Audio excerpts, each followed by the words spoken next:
நீரின் நடுவே தனித்துவான வாசமாயிருக்கிற உமது சுதந்திரமான மந்தையாகிய உம்முடைய ஜனத்தே உமது கோலினால் மே தொருளோம் உமது கோலினால் மே தொருளோம் உமது கோலினால் மே தருளோம் உமது கோலினால் மே தருளோம்.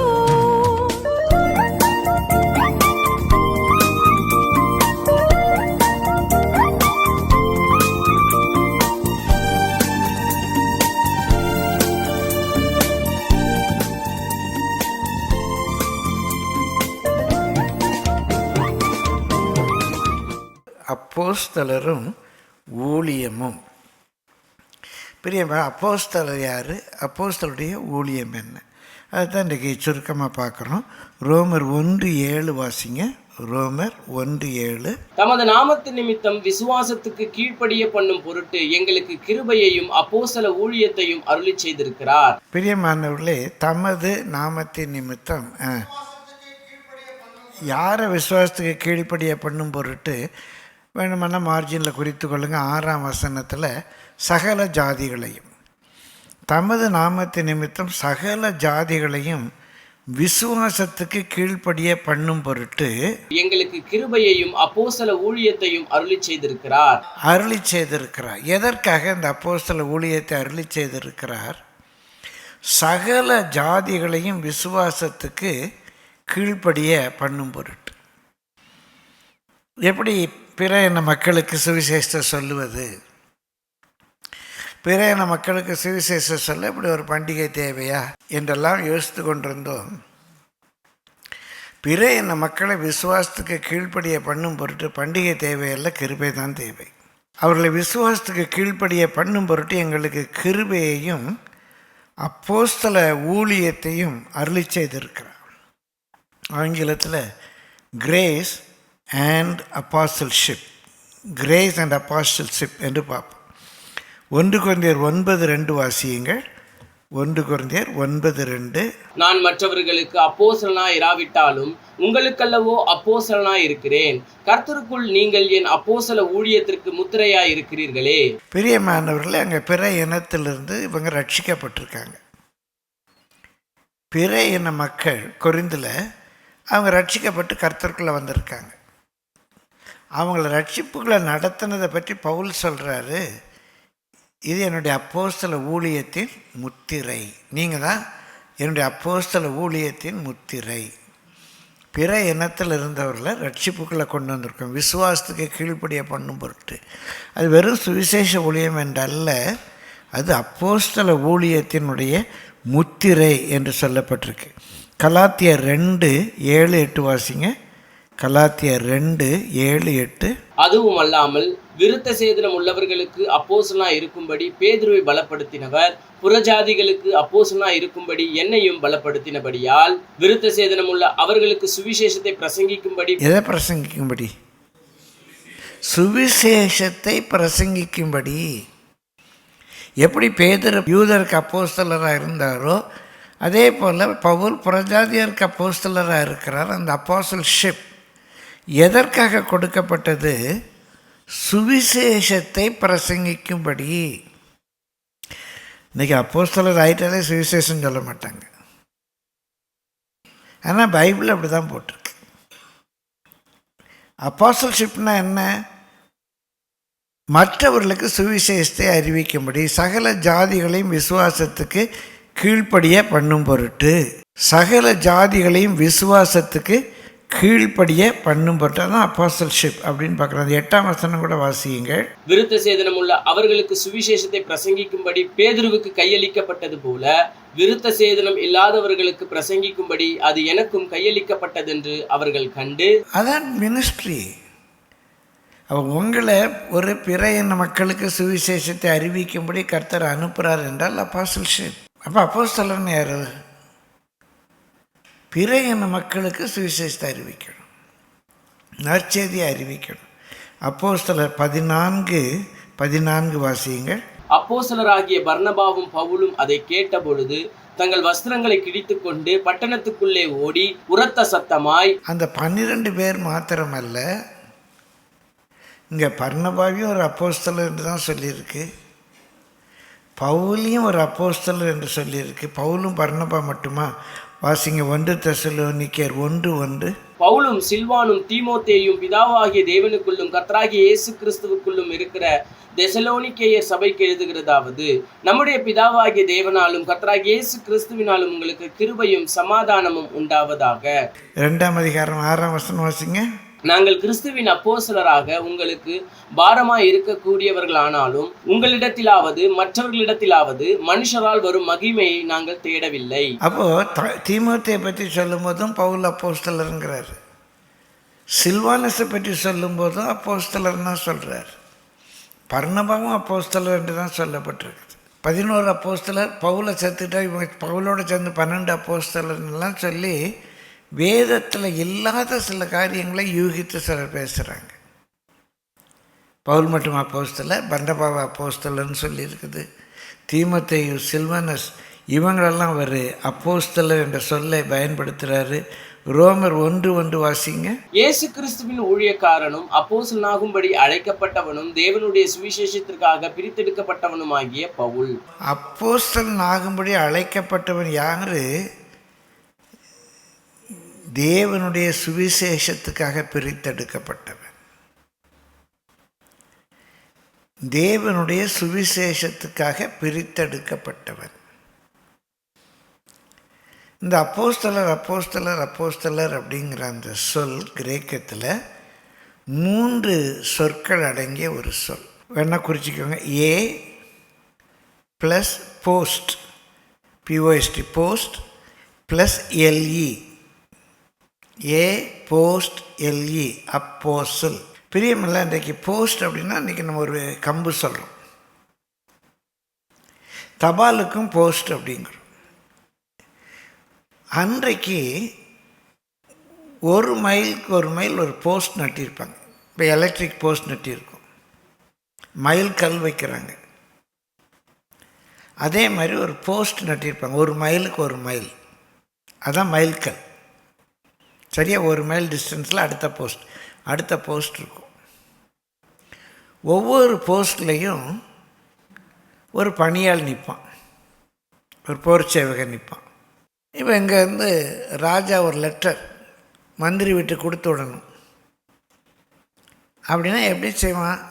அந்த லெட்டர் எடுத்துக்கிட்டு முதல் போஸ்ட்டில் இருக்கவன்ட்டு கொண்டு கொடுப்பான். முதல் போஸ்ட்டில் இருக்கவன் அந்த லெட்டரை வாங்கிட்டு 2வது போஸ்ட்டில் கொண்டு கொடுப்பான். 2வது போஸ்ட்டில் நிற்கிறவன்ட்டு அவன் அதை வாங்கிட்டு 3வது போஸ்ட்டில் நிற்கிறவன்ட்ட கொடுப்பான். அப்படியே அந்த நிருபம் யார் கைக்கு போகணுமோ அவங்க கைக்கு போய் சேரும். இப்படி ஒவ்வொரு போஸ்ட்டாக அதை கொடுத்து விட்றதுனால தான் நிருபங்களுக்கு போஸ்ட் என்ற பேர் வந்துச்சு. சார் போஸ்ட்னால் வேறு ஒன்றும் இல்லை, அந்த ஒவ்வொரு கம்பமாக கொடுத்து விட்றதுனால அதுக்கு பேர் போஸ்ட். பிரியமானவர்கள், அந்த கொடுத்து விடுற ஆள் பேர் போஸ்ட்மேன். அது யார் கொண்டு கொடுக்குறாங்களோ அவர் பேர் போஸ்ட்மேன். போஸ்ட்னா கம்பு. இதுதான் இயேசு சொன்னார், உடனே ஒருவன் 1 மைல் தூரம் வர பலவந்தம் பண்ணினால் 2 மைல் தூரம் போகிறதுக்கு ரெடியாரு. ஒரு போஸ்ட்டில் ஒருத்தர் நிற்பான். சிரேனியூர் அண்ணாகிய சைமன் எப்படி அந்த சிலுவையை தூக்க வச்சாங்களோ அது மாதிரி அன்னைக்கு அந்த ரோம போர்வேன் இது அடுத்த போஸ்ட்டில் கொண்டு கொடுறா அப்படின்னா யூதன் கீழ்ப்படிஞ்சே ஆகணும். 1 மைல் தூரம். அதை தான் ஏசு சொன்ன. உடனே ஒருவன் 1 மைல் தூரம் போக பலவந்தம் பண்ணான். இந்தாங்க வாப்பா யார் நீ? சிரேனியூராண்ணா, சரி இந்த சிலுவையை தூக்கு அப்படின்னா தூக்கிட்டு போகணும். இங்கே வாப்பா, இந்த போஸ்ட்டை கொண்டு அடுத்த போஸ்ட்டில் கொடு அப்படின்னா அவன் கண்டிப்பாக கொண்டு போகணும். பிரியமாலாத 1 மைல் தூரம் போய் தான் ஆகணும். 1 மைல் தூரம் போகணும் பலவந்தம் பண்ணால் நீ 2 மைல் தூரம் போகிறதுக்கு ரெடியாக இருப்பா, இல்லைன்னா அவ்வளோதான் வச்சு செஞ்சுருவாங்க. சரி சாமி அப்படின்னு வாங்கிட்டு போ அப்படின்னு இயேசு சொன்னார். இதுதான் போஸ்ட். ஆங்கிலத்தில் ஒரு ஏ என்ற முன்னொட்டு சேர்ப்பாங்க, அந்த செய்கையை முக்கியப்படுத்தி. சர்டன், நிச்சயமாக சர்டன், அசர்டெயின், சர்டன், இப்படி நிறைய சொல்லுக்களை பார்த்தீங்கன்னா அந்த ஏ அப்படிங்கிறது இருக்கும். அந்த ஏ எடுத்திங்கன்னா பின்னாலே ஒரு சொல் இருக்கும், ஏ போஸ்ட். அந்த போஸ்ட்டுக்கு உயிரோட்டம் கொடுத்தான். வெறும் பேப்பர் போஸ்ட் இல்லை, இது ஏ போஸ்ட். எல்இ சேர்ந்துச்சுன்னா அது ஒரு செய்யப்படுகிற கருவி. ஹேண்ட் நம்ம கையை பயன்படுத்துறதுக்கு உபயோகிக்கிற ஒரு கருவி, கைப்பிடிச்சிட்டு ஏறுறோம், handle. Hand plus L E, handle. நிறைய ஆங்கில சொற்களில் பார்த்திங்கன்னா அந்த எல்இயில் முடியும். A post, L E, apostle. இந்த தபாலை இங்கேருந்து வாங்கி கொண்டு போய் அங்கே கொடுக்குறவன் அப்போஸ்டில், எ போஸ்ட், எல்இ. ஆண்டவருக்கு அந்த நற்செய்தியை வாங்கிக்கிட்டு, அந்த சுவிசேஷத்தை வாங்கிக்கிட்டு இன்னொருத்தட்ட கொண்டு அந்த சுவிசேஷத்தை கொடுக்குற அந்த போஸ்ட்மேன். இந்த போஸ்ட்மேனுங்கிறது தான் இன்றைக்கும் நம்ம செய்தியாளர், மெசேஞ்சர். ஒரு நியூஸ் கொடுப்பார், ஒரு செய்தி கொடுப்பார், அதுதான் செய்தியாளர். இந்த வார்த்தையில் வர பெரிய அதெல்லாம் பதவி இல்லை. பிற இன மக்களை விசுவாசத்துக்கு கீழ்ப்படிய பண்ணுகிற ஒரு வேலை கையளிக்கப்பட்டவர். பிற இன மக்களுக்கு சுவிசேஷத்தை அறிவிக்கும்படி அழைக்கப்பட்டவர். ஒரு போஸ்ட் கொண்டு போகிறவர், ஏ போஸ்ட் இல், அப்போஸ்டில். பிரியமானவர்களே, எபேசியர் 4ஆம் அதிகாரம் 11-13 வாசிக்கிறோம். எபேசியர் 4, இவங்களுடைய ஊழியம் என்ன, முக்கியமான ஊழியங்கள் என்னன்னு சொல்லி பார்ப்போம். பிரியமானவர்களே, முன்பாக 11 வாசிங்க. மேலும் நாம் அனைவரும் தேவனுடைய குமாரனை பற்றும் விசுவாசத்திலும் அறிவிலும் ஒருமைப்பட்டவர்களாகி கிறிஸ்துவனுடைய நிறைவான வளர்ச்சியின் அளவுக்கு தக்கதாக பூரண புருஷராகும் வரைக்கும், கிறிஸ்துவின் நிறைவான வளர்ச்சியின் அளவுக்கு தக்க பூரண. நம்ம கிறிஸ்டியன் அப்படின்னா யார் கிறிஸ்டியன்? கிறிஸ்து எப்படி இருக்கிறாரோ அந்த சுபாவத்துக்கு வந்தால் நான் கிறிஸ்டியன். அதான் பெர்ஃபெக்ஷன். கிறிஸ்துவின் நிறைவான வளர்ச்சியின் அளவுக்கு தக்க பூரண புருஷராக மட்டும் பரிசுத்தவான்கள் சீர்பொருந்தும் பொருட்டு சுவிசேஷ ஊழியத்தின் வேலைக்காகவும். 2 ஊழியம் தாங்க. ஒன்று சுவிசேஷம் அறிவிக்கணும். அவங்க சபைக்கு வந்த பிறகு பரிசுத்தவான்கள் சீர்பொருந்தணும். சுவிசேஷ ஊழியத்துக்காகவும் பரிசுத்தவான்கள் சீர்பொருந்தும் பொருட்டும் கிறிஸ்துவின் சரீரமாகிய சபையானது பக்தி விருத்தி அடைவதற்காகவும், அந்த சபை பக்தி விருத்தி அடைவதற்காகவும் அவர் சிலரை அப்போஸ்தலராகவும், சிலரை தீர்க்கதரிசிகளாகவும், சிலரை சுவிசேஷகராகவும், சிலரை மேய்ப்பராகவும், போதகராகவும் ஏற்படுத்தினார். 4 ஊழியம்தான். அப்போஸ்தலர், தீர்க்கதரிசி, சுவிசேஷகர், மேய்ப்பன், போதகர். மேய்ப்பன் எப்படி மேய்க்க முடியும்? மேன்னா மேய்க்க முடியும். அவன் போதிக்கிறது தான் அவனுடைய மேய்ப்பன் வேலை. அவங்களுக்கு டீச் பண்ணணும். இது தனியாக 2 வேலை இல்லை. சரி, இருக்கட்டும். இப்படி சிலரை ஏற்படுத்தினார் அப்படின்னு இருக்கு. என்ன பர்பஸ்? பரிசுத்தவான்கள் சீர்பொருந்தும் பொருட்டு, சபை பக்தி விருத்தி அடையும். சுவிசேஷ ஊழியம், பரிசுத்தவான்கள் சீர்பொருந்தும், இன்னும் பெர்ஃபெக்ட். சபை பக்தியில் விருத்தி அடையும். சபை எண்ணிக்கையில் விருத்தி அடையக்கூடாது, பக்தியில் விருத்தி அடையணும். இன்றைக்கி சபையில் பக்தி விருத்தி ஆகுதா, எண்ணிக்கை விருத்தி ஆகுதா? எந்த சபை பக்தியில் விருத்தி ஆகுதோ அது வேதத்துக்கு அடுத்த சபை. வெறும் எண்ணிக்கையில் மட்டும் விருத்தியானா பின்னால் சொல்கிறேன். இதுக்காக தான் சிலர் அப்போஸ்தலராக தீர்க்கதரிசிகளாக அவர் ஏற்படுத்தியிருக்கார். 1 கொரிந்தியர் 12:28 வாசிங்க.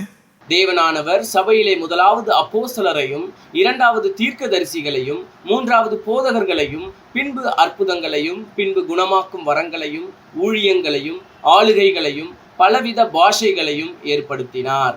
4, 5, 6 கிடையாது, 3 தான். முதல்ல சொன்னது ஆஃபீஸ், 2வது சொன்னது டெக்னிக்கலி ஃபங்க்ஷன், ஒரு ஹையரார்கி. அப்போஸ்தலர், தீர்க்கதரிசிகள், போதகர்கள் எல்லாம் மேய்ப்பர்கள். மீதி எல்லா ஊழியங்களும் அவங்களுக்கு கீழே தான், அந்த சபைக்குள்ளே தான். அப்போஸ்தலர் தீர்க்கதரிசிகள் என்று சொல்கிற அந்த ஃபங்க்ஷனரிஸ் ஒரு சபைக்கு உட்பட்ட ஃபங்க்ஷன் கிடையாது. மீதி எல்லாமே மேய்ப்பர்களுக்கு உட்பட்ட ஃபங்க்ஷன்ஸ்.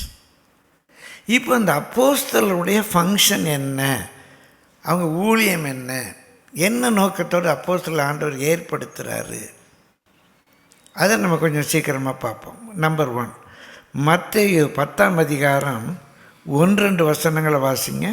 அப்பொழுது அவர் தம்முடைய 12 சீஷர்களையும் தம்மிடத்தில் வரவழைத்து அசுத்த ஆவிகளை துரத்தவும் சகல வியாதிகளையும் சகல நோய்களையும் நீக்கவும் அவர்களுக்கு அதிகாரம் கொடுத்தார். அந்த 12 அப்போஸ்தலருடைய நாமங்களாவன: முந்தினவன் பேதுரு என்னப்பட்ட சீமோன், அவன் சகோதரன் அந்திரேயா, செபுதேயுவின் குமாரன் யாக்கோபு, அவன் சகோதரன் யோவான்.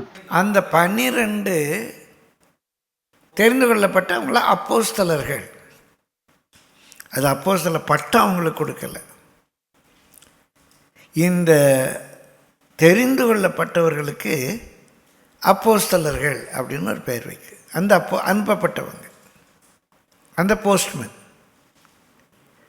எந்த விதத்திலையும் கண்ணியக்குறைவாக இந்த போஸ்ட்மேன் என்ற சொல்லை நான் பயன்படுத்த, செய்தியாளர், மெசேஞ்சர், அந்த போஸ்ட்டை கொண்டு போகிறவன். அந்த அப்போஸ்தலர்கள் அவங்களுடைய நாமங்கள் என்ன அப்படின்னு சொல்லியிருக்காரு. இங்கே 1 வாசிக்கிறோம், அப்பொழுது அப்படின்னு ஆரம்பிக்கும். பிரியமானவர்களே, இதையும் நீங்கள் குறிச்சிக்கோங்க, தெரியணும். மத்தேயு எழுதும்போதோ, பழைய ஏற்பாட்டில் பரிசுத்தவான்கள் எழுதும்போதோ, தீர்க்கதரிசி எழுதும்போதோ 1 அதிகாரம் 2 அதிகாரம் 1 வசனம் 2 வசனம் அப்படிலாம் அவங்க போட்டு எழுதலை. பிரியமானவர்களே, இந்த சாப்டர்லாம் பிரித்தது 1 அதிகாரம் 2 அதிகாரம் நம்ம சொல்கிறோம் இல்லையா, இதெல்லாம் பிரித்தது 13ஆம் நூற்றாண்டில். வேண்டுமென்னா குறித்து கொள்ளுங்க, 1227. 13ஆம் நூற்றாண்டில் தான் அதிகாரங்களை பிரித்தாங்க. இப்போ மத்தேயு 10ஆம் அதிகாரம் அப்படின்னு. இதுக்கெல்லாம் நிறைய பின்னணி உண்டு. ஏன் பிரித்தாங்க அப்படின்னு சொல்லி கத்தோலிக்கில் அவங்கெல்லாம் அந்த ஓதுற வழக்கம். அதில் இன்றைக்கி இந்த போர்ஷன் ஓது அப்படின்னு சொல்லணும். அதனால் அதை போர்ஷனாக 2 கேத்தலிக் ப்ரீஸ்ட் தான் பிரித்தாங்க முதல்ல. அதில் சில அது ஒன்றும் தேவ ஆவியினாலும் நடத்தப்பட்டு தான் பிரிக்கலை, அவங்களுக்கு தெரிந்த அளவுக்கு வாஸ்தவத்தை பிரித்தாங்க. அதை கூட இன்னும் நுணுக்கமாக வசனமாய் பிரித்தது இப்போ சமீபத்தில் 16ஆம் நூற்றாண்டில். பிரியமானவர்களே, 1557. அப்போ ஆங்கிலத்தில் வேதாகமத்தை மொழிபெயர்க்கும் போது அதை பிரிக்கிறேன். இதெல்லாம் ஒரிஜினலில் கிடையாது. இன்றைக்கி இது நமக்கு ஈஸியாக இருக்குது. மத்தேயு 10ஆம் அதிகாரம் 1 வசனம் அப்படின்னு சொல்கிறதுக்கு எளிதாக இருக்குது. ஆனால் ஒரிஜினலில் அப்படி கிடையாது. இப்போ இயேசு காலத்தில் 150 சங்கீதங்கள் அடங்கிய புத்தகங்கள்லாம் கிடையாது. ஒரே ஒரு புத்தகம் சங்கீத புத்தகம். அப்போ 10ஆம் சங்கீதம் 15ஆம் சங்கீதம் அப்படிலாம் சொல்ல மாட்டேன். இப்போ நம்ம பாட்டு சொல்கிறோம், உன்னதமாரின் மறைவில் இருக்கிறவன், இந்த பாட்டு பாடுவோம். தந்தானை துதிப்போமே, அந்த பாட்டு பாடுவோம். தந்தானை துதிப்போமே அப்படின்னோடனே நம்ம உடனே ஃபோனில் தந்தானை துதிப்போமேன்னு ஒன்று வந்துடுது. நம்ம நம்பராக போடுறோம். உயிர் தெழுந்தார் ஏசு, ஜெய் தெழுந்தார், உயிர் தெழுந்தார் ஏசு ஜே அப்படிங்கிறதுக்குள்ள பாட்டு வந்தது. அப்படி தான் சங்கீத புத்தகங்கள் இருந்தது. அந்த முதல் அடியே சொல்லுவாங்க, அந்த பாட்டை தேடி எடுத்துக்கணும். இது இன்றைக்குள்ள சம்மந்தம் இல்லை, உங்களுக்கு ஒரு அறிவு வேட்கைக்காக சொல்கிறேன். இயேசு இப்போ நிறைய பேர் இந்த இயேசு எல்லாம் வெள்ளிக்கிழமை சிலுவையில் இருந்துச்சு, ஞாயிற்றுக்கிழமை உயிர் தெழுந்தார்னு சொல்லியிருப்போம். அப்போ அந்த 7 வசனங்கள் திரும்ப சொல்லுவோம். அதில் 4வது வசனம் என்ன? இயேசு அந்த வருஷம் பைபிளில் இல்லை, நம்ம உண்டாக்கிக்கிட்டோம். 4வது சொன்ன வசனம் என்ன? என் தேவனே என் தேவனே ஏன் என்னை கைவிடு, ஏலி ஏலி லாமா சபக்தானி. இயேசு தேவன் ஏன் கைவிட்டார் சொல்லுங்கள்? பிரியமானவர்களே, அவர் சொன்னது ஏலி ஏலி லாமா சபக்தானி அப்படின்னு. இப்போ நம்ம சொல்கிறோம் இல்லையா, ஒரு பாட்டு வேணுன்னா தந்தானை துதிப்போமே, தந்தானேன்னு அடிக்கக்குள்ள அந்த பாட்டு வருது இல்லையா, அது மாதிரி அன்றைக்கி அப்படி தான் சங்கீதங்களை எடுப்பாங்க. ஏலி ஏலி லாமா சபக்தான், என் தேவனே ஏன் என்னை கைவிட்டீருங்கிற சங்கீதம். எத்தனாவது சங்கீதம் யாராவது சொல்லுங்கள் டக்குன்னு? 22ஆம் சங்கீதத்தை அவர் சொன்னாருங்க. அந்த 22ஆம் சங்கீதத்தில் தான் அவரை பற்றி முழுமையாக சொல்லியிருக்கு.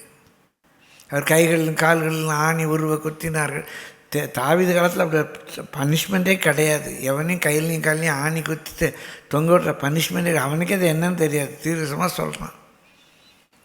இப்படி பாசான் தேசத்து காளைகளை சுற்றி நின்றார்கள், என் வஸ்திரத்தின் மேலே சீட்டு போட்ட அந்த சிலுவை காட்சி முழுவதையும் அந்த 22ஆம் சங்கீதத்தில் சொல்லிட்டு, இந்த சிலுவையில் தொங்குறப்ப 22ஆம் சங்கீதம் வாசித்து பாருங்கடா, அதான்டா நிறைவேறுது அப்படின்னு ஆண்டவர் சொங்க. சில அவர் ட்ரெஸ்ஸில் அங்கே சீட்டு போடுறான். எல்லாம் பாசாந்தேசத்து காளைகள் மாதிரி சுற்றி நின்று இறங்கி வான்னு கத்துறாங்க. அங்கேருந்து அவர் அழகாக ஒரு கிண்டல் அடிச்சார். இப்போ வாசிங்கடா 22ஆம் சங்கீதத்தை, ஏலி ஏலி லாமா சபக்தானி, அங்கே தாண்டா எல்லாம் இதை சொல்லியிருக்கு, சொன்னது தான் என் வாழ்க்கையில் நடக்குதுன்னார்.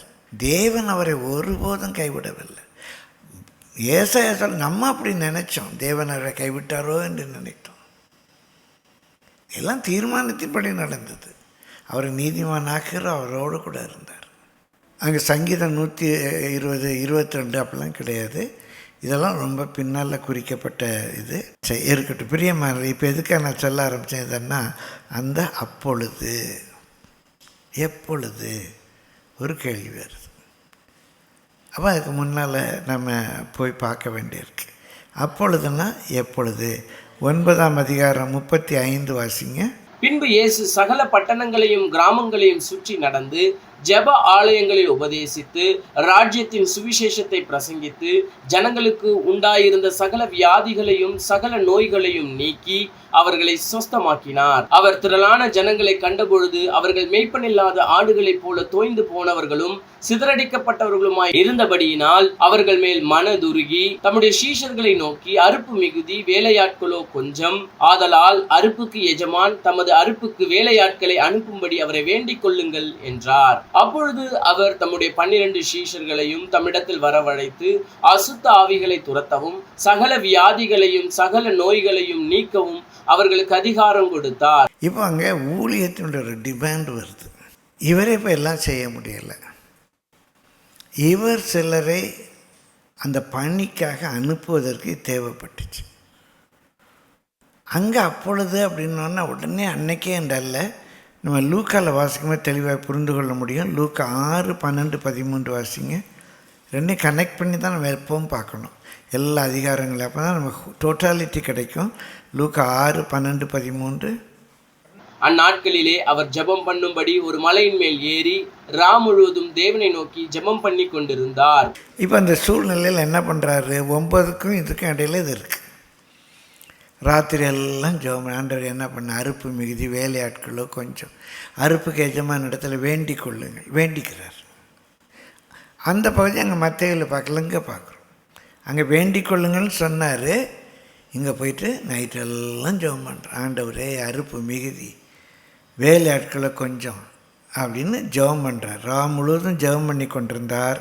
பொழுது விடிந்த போது அவர் தம்முடைய சீஷர்களை வரவழைத்து அவர்களில் 12 பேரை தெரிந்து கொண்டு அவர்களுக்கு அப்போஸ்தலர் என்று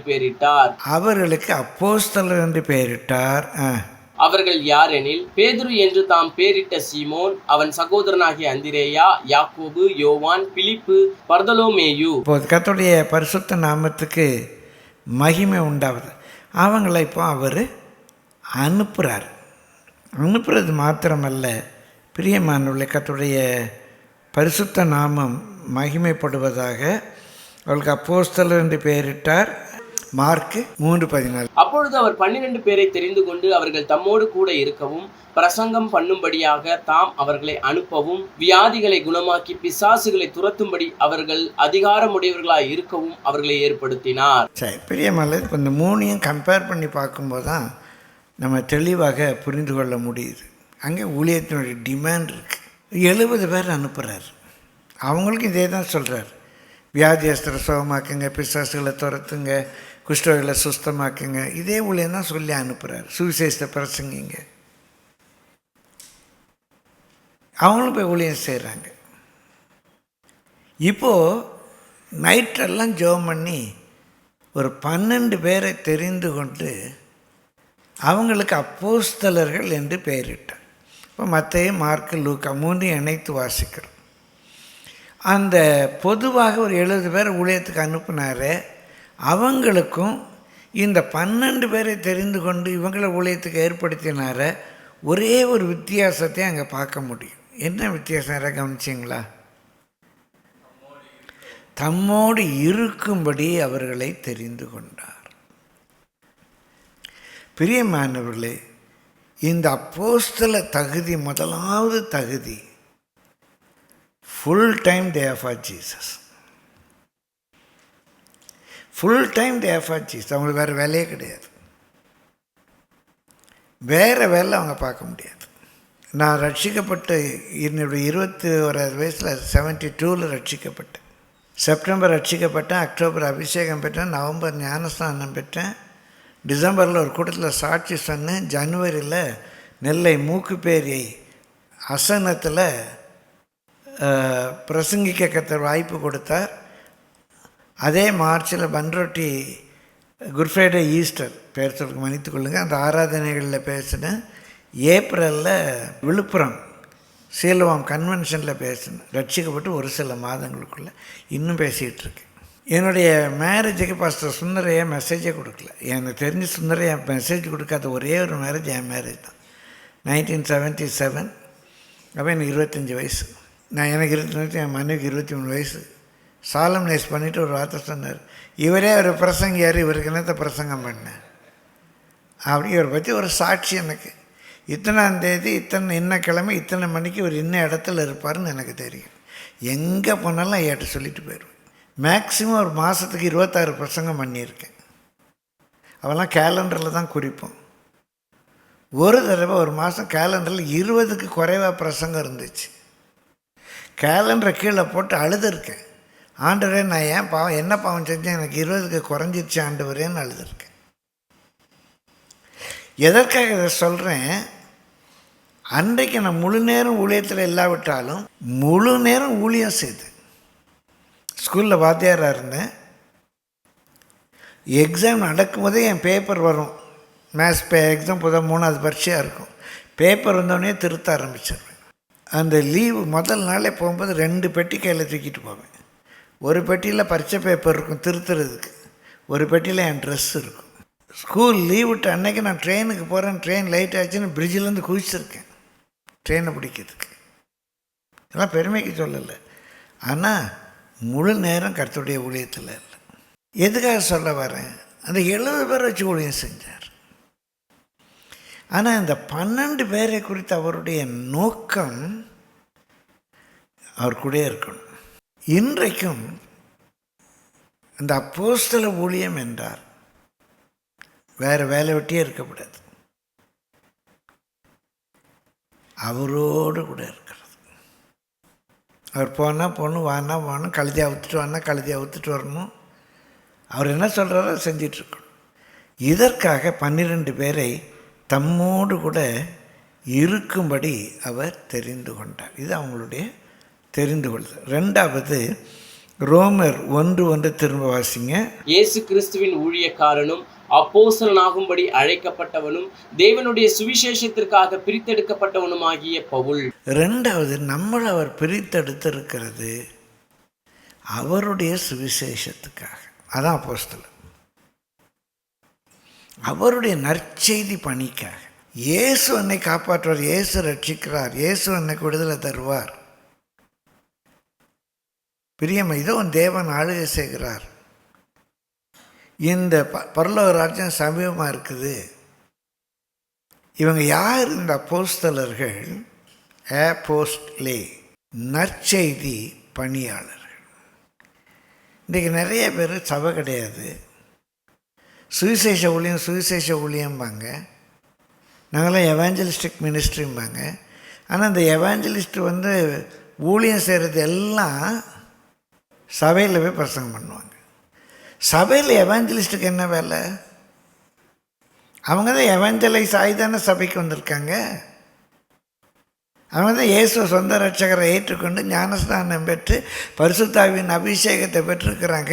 அந்த எவாஞ்சலிஸ்ட்டை கூப்பிட்டு நீங்கள் என்ன சபையில் பேசுகிறீங்க? இன்றைக்கி அவங்கவுங்க வசதிக்கு தக்க சில எவாஞ்சலிஸ்ட்டை கூட 2 லட்சம் கொடுக்கணும், சில எவாஞ்சலிஸ்ட்டை கூட 50,000 கொடுக்கணும். அதுக்கு கூட்டம் வரும். பட் எவாஞ்சலிஸ்ட்டுக்கு சபையில் என்ன வேலை? காஸ்பல் மீட்டிங் வைக்கிறோம். ஏங்க ரட்சிக்கப்பட்டு ஞானஸ்நானம் பெற்றவங்களுக்குள்ள என்ன காஸ்பல் மீட்டிங்? இதுதான் நான் சொல்கிறேன், நம்ம இஸ்ரேவேலை விட மோசமாயிட்டோம்னு. சிஎஸ்ஐயில் கன்வென்ஷன் வைக்கும்போது பில்டிங்க்கு வெளியே வைப்பாங்க, கன்வென்ஷன் பில்டிங்கில் வைக்க மாட்டாங்க. நான் சிஎஸ்ஐ பரம்பரையில் வந்தவன், எனக்கு தெரிஞ்சு சொல்லியிருக்காங்க. பைபிளில் இருக்குது, ஆலயத்தில் சுத்தியலின் சத்தம் கேட்கக்கூடாது. ஆலயத்தில் என்ன சத்தம் கேட்கக்கூடாதான்? சுத்தியலின் சத்தம் கேட்கக்கூடாது. ஆலயத்தை எதை வச்சு கட்டணும்? பனி தீர்க்கப்பட்ட கல்லை வைத்து கட்ட வேண்டும். எல்லாம் பனியெல்லாம் தீர்த்துட்டு வந்துங்க, அவர் கல்லை வச்சு கட்டப்போ இங்கே வச்சு என்ன கல்லை உடச்சிக்கிட்டு இருக்கீங்க? அவங்க செய்ய மாட்டாங்க, நம்ம செய்கிறோமே. கன்வென்ஷனை வெளியில் வச்சு செய்கிறாங்க சுவிசேஷ கூட்டம். நம்ம சுவிசேஷரை உள்ளே கூட்டு வந்து விசுவாசிக்கு சுவிசேஷரை வச்சு சொல்கிறோம்.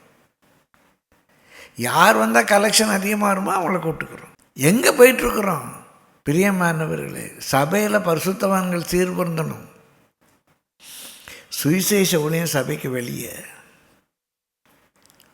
இந்த அப்போஸ்தலருக்கு ஒரு பெரிய பொறுப்பு சுவிசேஷ, நம்ம எல்லாருக்கும் அந்த பொறுப்பு உண்டு. ரட்சிக்கப்படாத ரட்சிப்புகளை நடத்தணும், எல்லாருமே விழுந்த கடமை அது. ஆனால் அந்த ஊழியம் எங்கே? சபைக்கு வெளியே. சபையில் வந்து சுவிசேஷம் என்ன பேசுவாங்க? ஏசு ரட்சிக்கிறார், ஏசு சுகமாக்குறாரா சொல்லுவாங்க. பிரியமானே, அப்போஸ்தலருடைய ஒரு பிரதான ஊழியம், அவர்களை தேவன் தெரிந்து கொண்ட நோக்கமே நற்செய்தியை அறிவிப்பதற்காக.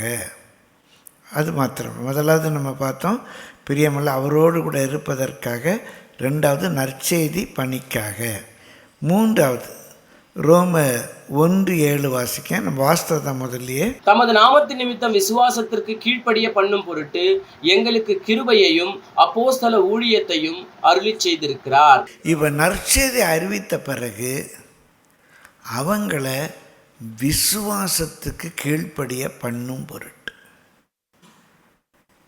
இந்த இயேசுதான் தேவன், இவர் மரித்து உயிர் தெழுந்தவர், இவர் தான் வேதத்தில் சொல்லப்பட்ட தெய்வம். பவுல் ரட்சிக்கப்பட்ட சற்றேன்னு தாமதமின்றி கிறிஸ்துவை பிரசங்கித்தார். 9ஆம் அதிகாரத்தில் இருக்கும். அவர் ஞானஸ்நானம் பெற்றோன்னு சற்றேன்னு தாமதமின்றி, அது சுவிசேஷ ஊழியம், கிறிஸ்துவை பிரசங்கித்தார். அப்புறம் வரும் சில நாட்கள் அவர் பலப்பட்ட பின்பு அவர் கிறிஸ்துவை திருஷ்டாந்தப்படுத்தினார். கிறிஸ்துவை திருஷ்டாந்தப்படுத்த ப்ரூவ் பண்ணணும். இயேசு உயிர் தெழுந்தார், ப்ரூவ் பண்ண தெரியணும். இயேசு வரப்போறார், ப்ரூவ் பண்ண தெரியணும். எப்படி இயேசு சிலுவையில் மரித்ததுனால எனக்கு எப்படி ரட்சிப்பு வரும்? ப்ரூவ் பண்ண தெரியணும். அப்போ தான் அவங்கள கீழ்ப்படிய பண்ண முடியும். வெறுமனே இயேசு ரட்சகர் சொன்னால் போதாது, பிரியமான, அப்போ தான் அவங்க கீழ்ப்படிவாங்க. நீ நம்புனா நம்மங்காட்டி போ, அப்படியே சொல்கிறது. வெறும் சுவிசேஷ ஊழியம் அல்ல, வரம் வேணும், கிருபை வேணும், அறிவை உணர்த்தும் வசனம் வேணும், ஞானத்தை உணர்த்தும் வசனம் வேணும்.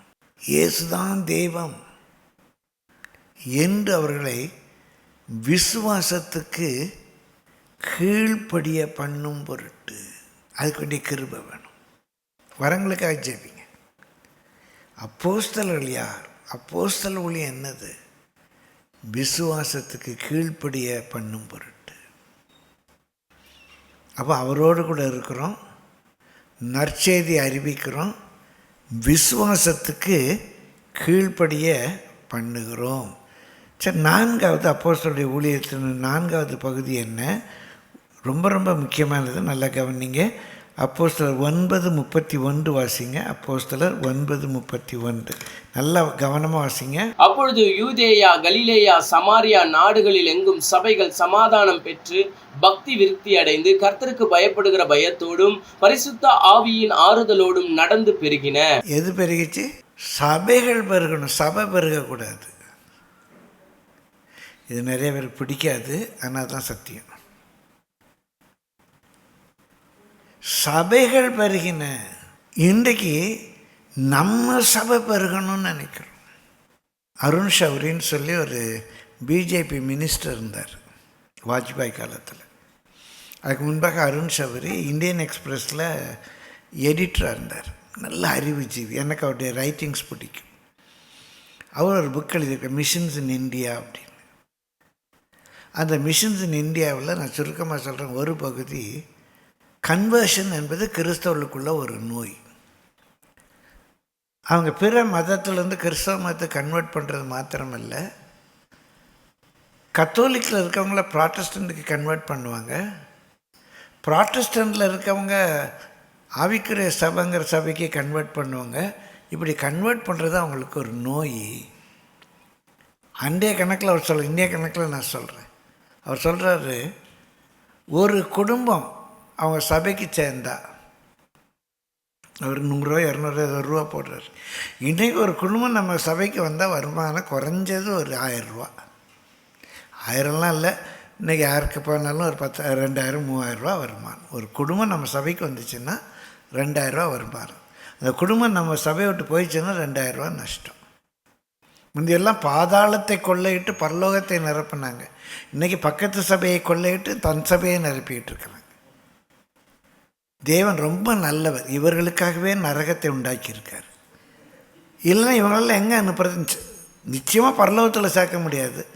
மற்ற சபைக்கு போகிறவங்களுக்கு வலை போட்டு என் சபைக்கு வா என் சபைக்கு வான்னு கூப்பிடுறவங்க அங்கே வெளியவே நின்றுக்கிட்டு இந்த மீன் திங்கிறதுக்கு கொக்கு நிற்கிற மாதிரி யாராவது பைபிளை தூக்கிட்டு போனாங்கன்னா, நீங்கள் எங்கே போகிறீங்க? நீங்கள் அவ்வளோ தூரம் போகணுமா? உங்களுக்கு அங்கே ஊழியம் இருக்கா? எங்களுக்கு சண்டே ஸ்கூலில் நீங்கள் டீச்சரை வாங்கலை, இங்கே வந்தால் நீங்கள் எனக்கு ஹெல்ப் பண்ணலாமே, இந்த ஊழியத்துக்கு வாங்க, டிரான்ஸ்லேஷனுக்கு வாங்க, அதுக்கு வாங்க, இது எதையோ ஒன்று சொல்லி அவங்கள இழுத்துடணும். தான் சபைக்கு ஆள் சேர்க்கணும். இந்த சபையில் ஒரு ஏழை சபையை விட்டு போயிட்டால் கண்டுக்கவே மாட்டாங்க. ஒரு நல்ல காணிக்கை தசமபாகம் கொடுக்குறவங்க சபையை விட்டு போயிட்டா போய் விழுந்து, என்ன சாமி ஏன்னா நீ ரொம்ப நேரம் நான் ஷார்ட்டாக பேசுகிறேன், வாங்க நீங்கள் வாங்க, நீங்கள் கண்டிப்பாக வரணுங்க, நீங்கள் இந்த மாதிரி சத்தியம் ஐயோ அதெல்லாம் எல்லாம் பரவாயில்லைங்க பார்த்துக்கலாம் வாங்க, நீ என்ன வேணாலும் சொல்லு நான் அட்ஜஸ்ட் பண்ணிக்கிறேன், நீ மாத்திரம் வந்து காணிக்கை கொடுத்துரு. சபை பெருகணும் பிரியமானவர்களே.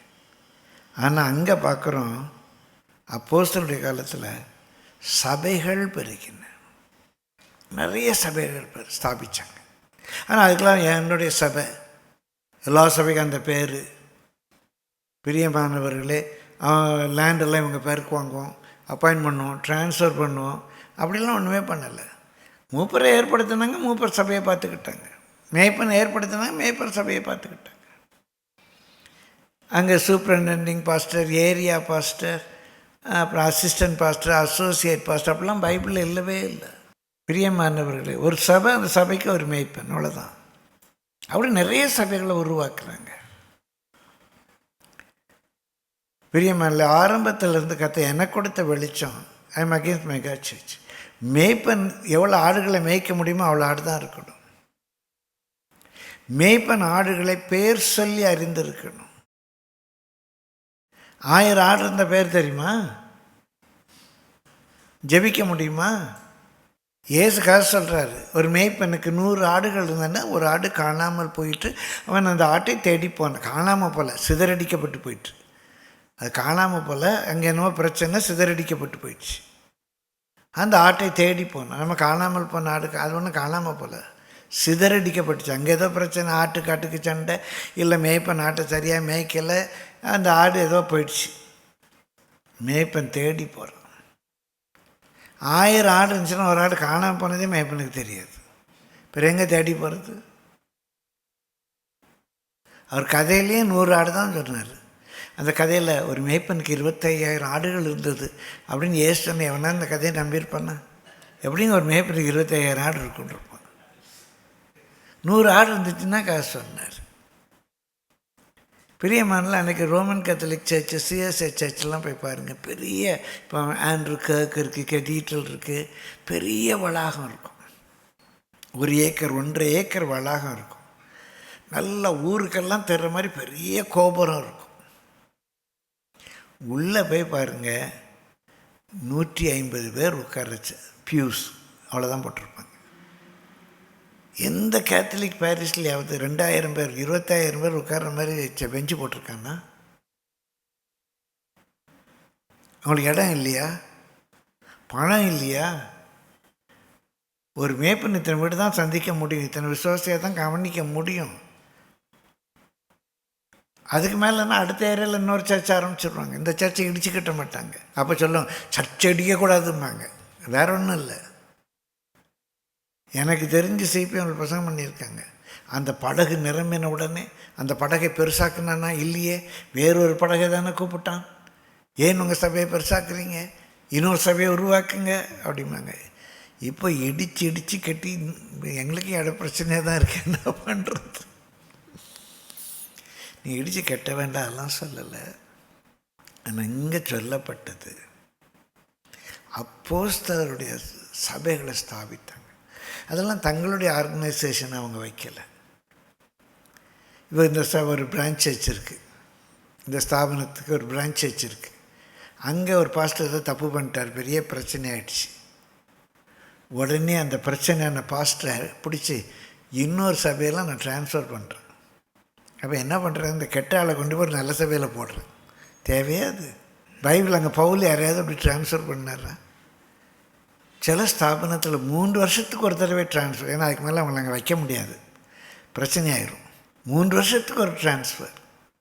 3 வருஷத்துக்கு மேலே பைபிளை பேசவே முடியாது. நான் 72லேருந்து 73 ஜனவரிலேருந்து பேசிக்கிட்டு இருக்கேன். பைபிள் பேச முடியாது, அவ்வளோதான் நான் பைபிள். இதெல்லாம் ஸ்தாபனங்களால் வர்ற பிரச்சனை. இண்டிபெண்டன்ட் சர்ச்சஸில் அது வேறு பிரச்சனை. ஆனால் இவங்க அப்போஸ்தலர்கள் ஸ்தாபனத்தை உருவாக்கலை. நான் ஏசியில் இருக்கும்போது சுந்தரைய பின்னால் உட்கார்ந்துருக்கும்போது நான் பேசியிருக்கேன். God sought for a man. தேவன் ஒரு புருஷனை தேடினார், ஒரு ஸ்தாபனத்தை யூஸ் பண்ணலை. இது பெரிய டாபிக், இன்னொரு டாப்பிக்கில் போயிடும். இவங்க சபைகள் பெருகின. பிரியமானவர்கள் நிறைய நம்ம கிளை சபைன்னு இருக்கக்கூடாது. அதுக்கு மேலே நம்ம ஒரு ஆர்கனைசேஷனல் ஹெட்டு, நான் சொன்னதான் செய்யணும், இல்லை ஒரு பிரச்சனை இல்லை. அவங்களே தான் செய்யட்டும். கிட்டத்தட்ட என்கிட்ட இருந்து ஒரு 28-30 பேர் தனியாக போய் சபை நடத்துகிறாங்க. சிலர் என் ஆவிக்குரிய தகப்பனை ஏற்றிருக்கிறாங்க. 1-2 பேர் நாங்கள் கர்மேல் தான் பேர் வைப்போன்னு பேர் வச்சுருக்காங்க. ஆனால் யாருக்கும் நான் ஆர்கனைசேஷனல் ஹெட் கிடையாது. சபைகள் உருவாகட்டும், சபைகள் பெருகட்டும். பிரியமானவர்களே, கர்த்தருடைய பரிசுத்த நாமத்துக்கு மகிமை உண்டாவதாக. இது குறித்து ஆழமாக பாருங்கள். அப்போஸ்தலர் ஊழியத்தினுடைய ஒரு பகுதி சபைகள் பெருக வேண்டும், சபைகள் பெருக வேண்டும், சபைகள் நம்ம ஸ்தாபிக்கணும். சரி, நிறைய சபை பெருகிட்டு இன்னொரு அப்போஸ்தலர் ஊழியத்தில் ரொம்ப முக்கியமான ஒரு பகுதி இருக்குது. இதுவும் ரொம்ப முக்கியமானது. அப்போஸ்தலர் 16:5 வாசிங்க. அப்போஸ்தலர் 16:5. அதனாலே சபைகள் விசுவாசத்தில் ஸ்திரப்பட்டு நாளுக்கு நாள் பெருகின. பிரியமானவர்களே, விசுவாசத்தில் ஸ்திரப்பட்டு சபைகள் நிறைய பெருகுது. சரி, அப்படி விட்டுறக்கூடாது. 2வது ஒரு பயணம் போகிறாங்க. அந்த சபைகள் விசுவாசத்தில் பெருகணும். அதான் நம்ம முதல்ல பார்த்தோம். எபேசியர் 4:12 பரிசுத்தவான்கள் சீர்பொருந்தணும். சபைகள் பக்தி விருத்தி அடையணும். சிஎஸ்ஐ கேத்தலிக்கில் இருக்கிற ஒரு பயபக்தி, இந்து கோயிலில் இருக்கிற ஒரு பயபக்தி இந்த பெந்தைகோஸ்த காரங்கிட்ட இல்லவே இல்லை. பெந்தைகோஸ்காரங்கிட்ட இல்லவே இல்லை. ரோமர் 2:22 வாசிங்க. நம்ம இந்த வருத்தம் உங்களுக்கு காட்டி கொடுத்துருக்கேன். ரோமர் 2:22. விபசாரம் செய்யக்கூடாது என்று சொல்லுகிற நீ விபசாரம் செய்யலாமா? விக்கிரகங்களை அருவருக்கிற நீ கோவில்களை கொள்ளையிடலாமா? விக்கிரகங்களை அருவருக்கிற நீ கோயிலை கொள்ளையிடலாமான் இருக்கு. கோயிலை கொள்ளையிடுறதில்ல, தெரியாமல் மொழிபெயர்ப்பு தமிழ் அப்படி இருக்கா. ஆங்கிலத்தில் கேன் யூ மேக் சாக்ரிலேஜ் அப்படின்னு இருக்கும். அதனுடைய பொருள் என்னென்னா, விக்கிரகத்தை அருவருக்கிற நீ தெய்வ நிந்தை செய்யலாமா? இங்கே ஒரு விக்கிரகம் இருக்குது, அந்த விக்கிரகத்தை முன்னால் அவன் கும்பிடுறான், கீழே விழுந்து சாஷ்டாங்கமாக விழுந்து வணங்குறான். அந்த விக்கிரகத்தை பார்த்தாலும் அந்த இடத்துல செருப்பாக கலத்துறான். அந்த விக்கிரகம் இருக்கிறத பார்த்தோன்னு இவ்வளோ மதிப்பு கொடுக்குறேன். நீ விக்கிரகம்லாம் இல்லை, 2 அல்லது 3 பேர் நாமத்தினால எங்கே கூடியிருக்கலோ அங்கே அவள் மத்தியில் நான் இருப்பேன் என்று சொன்ன தேவன் இங்கே இருக்க, பக்கத்தில் தேவன் இருக்காரா? தேவன் இங்கே உலாவுறாரா? நீ தேவனை பார்க்குறியா? அந்த விக்கிரக பார்த்து வர்ற பயம், வானத்தையும் பூமியும் உண்டாக்குன தேவன் இங்கே இருக்காருங்கிற பயம் உங்களுக்கு இருக்கா? நடந்ததுங்க, ரொம்ப அருவருப்பாக இருந்துச்சு. ஒரு திருமணத்தில் பொண்ணு மாப்பிள்ளை எல்லா ஊழியக்காரங்களும் ஜெபிக்கவாங்க. நான் சொல்கிறதே இல்லை, அதுலேருந்து விட்டுட்டேன். அது எல்லா ஊழியக்காரங்களும் ஜெபிக்கவாங்க அப்படின்னு கூட்டோன்னே எல்லாம் கை நீட்டி ஜெபிங்க. பொண்ணு மாப்பிள்ளைக்கு நேராக என்ன சம்பிரதாயங்களோ அது இது ஒரு சம்பிரதாயம். கை நீட்டி ஜெபிங்கன்னா ஒரு பாஸ்டர் மன்னிச்சுக்கோங்க, வேஷ்டி ஜிப்பா, நான் வேஷ்டி ஜிப்பா குறை சொல்ல நானும் போடுவேன். இந்த வேஷ்டி ஜிப்பா பாஸ்டரு பொண்ணு மாப்பிள்ளைக்குன்னா கையை நீட்டிக்கிட்டார், ஃபோனில் பேசிக்கிட்டு. சரி, என்ன ஆவிப்பா இறங்கும், என்ன ஆவி இறங்கும் அந்த பொண்ணு மாப்பிள்ளை மேலே? என்ன பேசுனேன், யார்கிட்ட பேசுனேன்? கையை வேற நீட்டிக்கிட்டார். அங்கே சாமிக்கு தீபாராதனை செய்கிறவர் பூசாரி அப்படி பண்ணுவான்னா, ஸ்டேஜில் ஒரு 10 ஊழியக்காரங்க உட்காந்துருக்காங்க. ஒருத்தர் பிரசங்கம் பண்ணிக்கிட்டு இருக்காரு, இல்லைன்னா ஜோம் பண்ணிகிட்டு இருக்காரு. ஒரு பெரிய விஐபி ஊழியக்காரர், அதெல்லாம் பிந்தி தான் வருவாங்க, என்ன பெரிய ஆளுக்கு. டைமுக்கு வந்துட்டால் மான மரியாதையெல்லாம் போயிடும். பிந்தி வந்தால் ஒரு கெத்து இருக்கும், எல்லோரும் வரவேற்பாங்க, எல்லோரும் விஷ் பண்ணுவாங்க. முதல்ல வந்து யாரும் பார்க்க மாட்டாங்க, அதெல்லாம் டாக்டிக். இவர் பிந்தி வர்றாரு, பெரிய ஆள். ஸ்டேஜில் எல்லோரும் எலும்பி அவரை விஷ் பண்ணி ரிசீவ் பண்ணுறாங்க. அங்கே பிரசங்கம் போய்கிட்டுருக்கு. எப்படி இருக்கீங்க? அங்கே ஒரே சிரிப்பு ஸ்டேஜில். இதா பக்தி? சபைகள் பக்தி விருத்தி அடையணுங்க. ஜெபம் பண்ணிகிட்டு இருக்கும்போது இப்படியே ஸ்டேஜில் உட்காந்து சிரித்து பேசிக்கிட்டு, வீட்டில் எப்படி இருக்காங்க, சிஸ்டர் எப்படி இருக்காங்க, ரொம்ப அக்கறை அவங்க பொண்டாட்டி மேலே இவனுக்கு. கேவலமாக இருக்குங்க. ஏதோ பேசுங்க, விசாரிங்க. ஒரு ஃப்ரீ டயத்தில், ஒரு பிரேக்கில் பிரசங்கம் போயிட்டுருக்குது, ஜெபம் பண்ணிகிட்ருக்காங்க, ஆண்டவரோடு பேசிகிட்டு இருக்காங்களாம். அது வேறு ட்ராமா போடுவோம். இயேசுவே, அவரே பயந்துருவார். மோசம் போகாதீர்கள், தேவன் என்னை பரியாசம் பண்ண விட்டா. அப்போ அந்த அப்போஸ்தலர் ஊழியம் என்ன? சபைகள் பரிசுத்தவான்கள் சீர்பொருந்தணும், பரிசுத்தவான்கள் பக்தி விருத்தி அடையணும். 1 கொரிந்தியர் 3ஆம் அதிகாரம் 1ஆம் வசனத்திலிருந்து வாசிங்க. மேலும் சகோதரரே, நான் உங்களை ஆவிக்குரியவர்கள் என்று எண்ணி உங்களுடனே பேசக்கூடாமல். இவங்க யாரு? கொரிந்து பட்டணம் பரிசுத்தவான்கள், பரிசுத்தவான்களாகும்படி அழைக்கப்பட்டவர்கள், வரங்களில் குறைவில்லாதவர்கள், இயேசு கிறிஸ்துவின் வருகைக்காக காத்திருக்கவங்க. எல்லாத்தையும் எழுதிட்டு சொல்கிறாரு, சகோதரரே, ஆவிக்குரியவங்களன்னு நினைக்க முடியல. நல்ல பாஸ்டர் தான், பெரிய சபைலாம் வச்சுருக்கீங்க, உங்களையும் நம்பி 3000 4000 பேர் வர்றான், 10,000 வர்றான். ஆவிக்குரியவரா நீங்கள்? உங்களை ஆவிக்குரியவர்கள் என்று பரிசுத்தவான் தான், குறை இல்லை, பரிசுத்தவானாகும்படி அழைக்கப்பட்டவர் தான். ஆனால் யார் இல்லை? ஆவிக்குரியவர் இல்லை.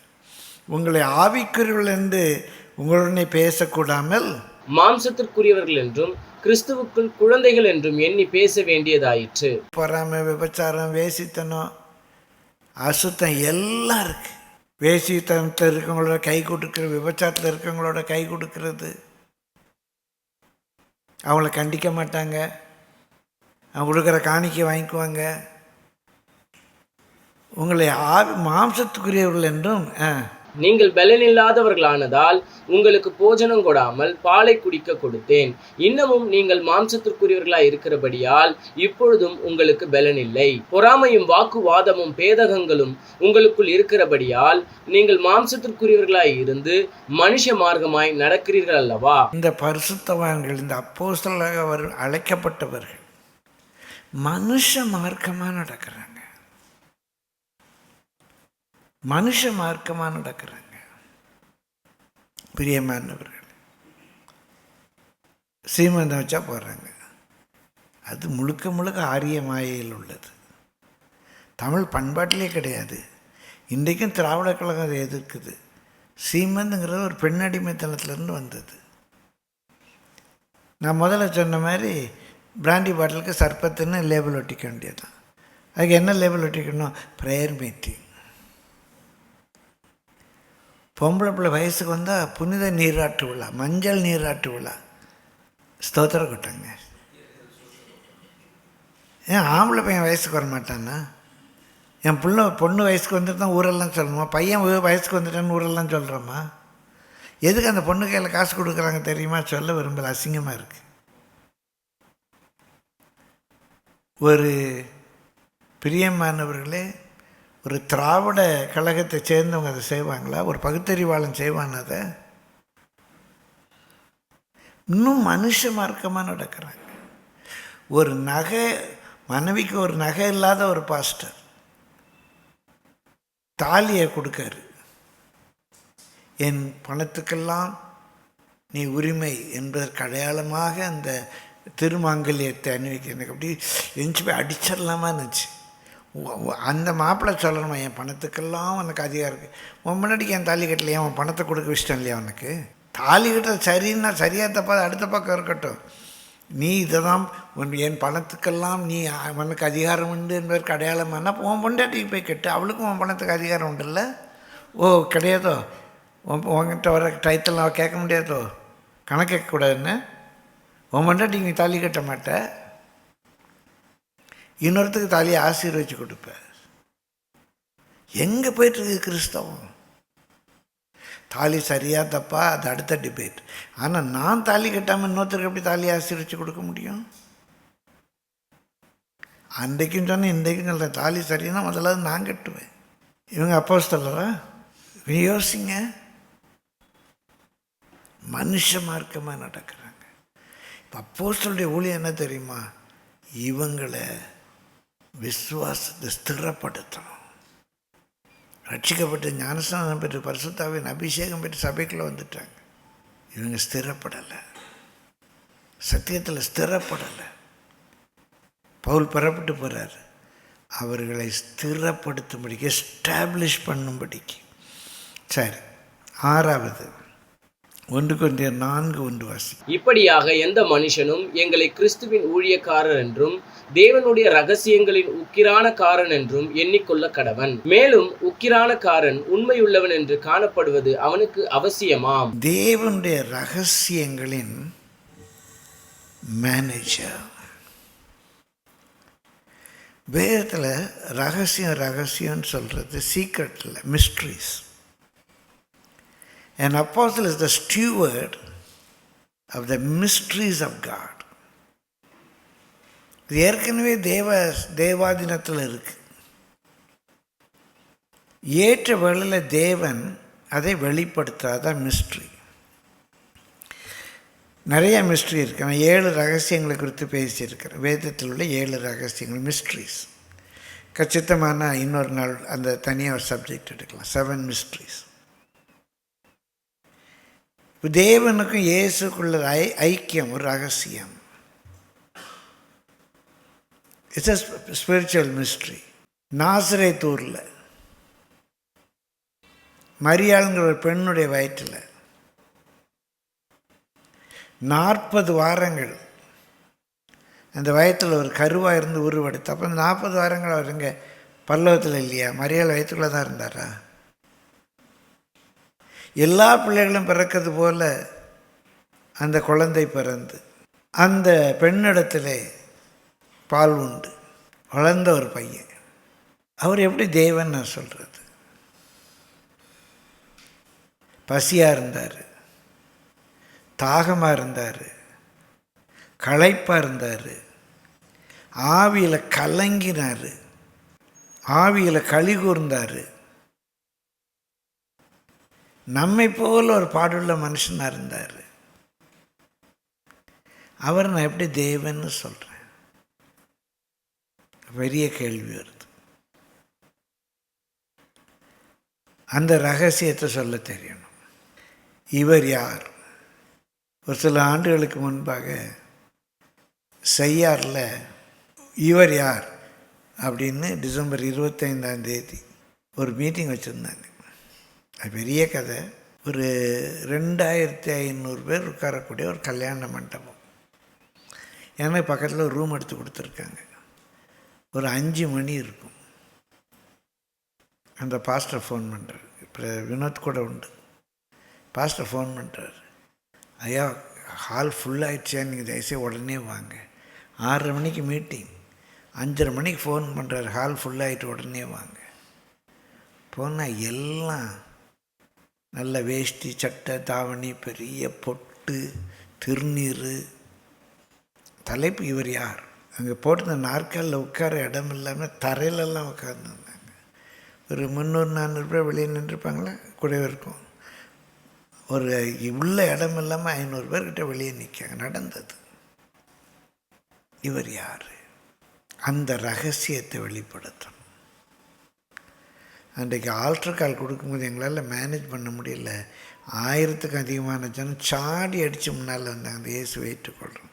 அதுக்கப்புறம் அந்த பாஸ்டர் சொன்னார், தொடர்ந்த பல வாரங்களில் எல்லா சபைகளிலேயும் புதிய ஆத்துமாக்கள் வந்தாங்க. எல்லா சபைகளிலும் புதிய ஆத்துமாக்கள் வந்தாங்க.